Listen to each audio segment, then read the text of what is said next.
ఇంకా ఆస్తిలో సమాన హక్కు మీద మాట్లాడడం కానీ మహిళల గురించి మాట్లాడే హక్కు అలాంటి వ్యక్తులకు ఉంటుందా అని అడుగుతున్నాను అధ్యక్ష.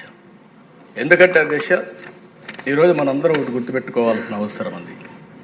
రాజకీయాల్లో ఉండే మనం ప్రజలకు జవాబుదారితనం, మనం ఆదర్శంగా ఉండాలి.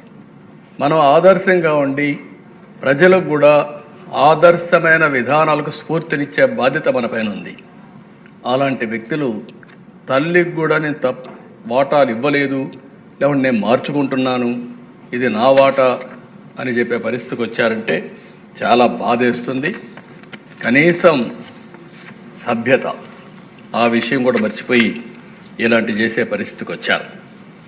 అదే సమయంలో అధ్యక్ష, తెలుగుదేశం పార్టీ మహిళల్లో విద్యను ప్రోత్సహించాలని ఈరోజు చేసింది కాదు.